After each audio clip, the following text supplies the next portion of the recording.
ভাগবত গীতা গ্রন্থ সর্বশাস্ত্র সার, ভক্তি ভরে পাঠ করো পাইবে নিস্তার। অর্থাৎ ভাগবত গীতা গ্রন্থ হচ্ছে সকল শাস্ত্রের সার। আপনারা সবাই ভক্তি ভরে ভগবত গীতা পাঠ করো, আপনাদের সবার মঙ্গল হবে। তো ভগবত গীতা গ্রন্থ সর্বশাস্ত্র সার, ভক্তি ভরে পাঠ করলে পাইবে নিস্তার। একমাত্র নিস্তারের পথ, উদ্ধারের পথ হচ্ছে শ্রীমদ্ ভগবত গীতা। তো গীতা হচ্ছে সংসার থেকে উদ্ধার করার একটি নৌকা। যে মানুষ এই ঘোর সংসারে পড়ে হাবুডুবু খাচ্ছে, তাকে রক্ষা করার জন্য পরমানন্দময় ভগবান শ্রীকৃষ্ণ দাঁড়িয়ে আছেন একটি নৌকা নিয়ে। আর যে নৌকাটি হচ্ছে গীতা।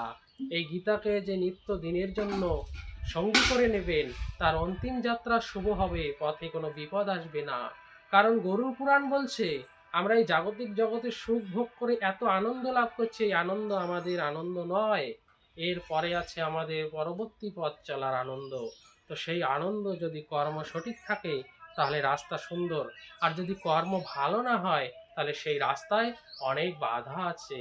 সেই রাস্তার মধ্যে বৈতরণী নদী, সেই নদীর মধ্যে হাঙর, কুমির, রক্ত, পুঁজ, শ্লেষ্মা আদি কত জঘন্য বস্তু আছে। সেই সমস্ত কিছু উত্তীর্ণ করতে করতে পাপী আত্মা প্রাণ হারিয়ে ফেলে বারবার। আবার তাদের যাতনা দেহ দিয়ে আবার চলতে দেওয়া হয়, চাবুকের আঘাত, কষাঘাত, এই সমস্ত কিছু পার হতে হতে কত বৎসর সময় লাগে তা বলে বর্ণনা করা যায় না।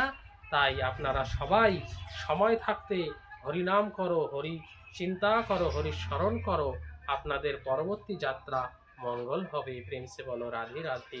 জয় নিতাই, জয় গৌর, জয় রাধেশ্যাম।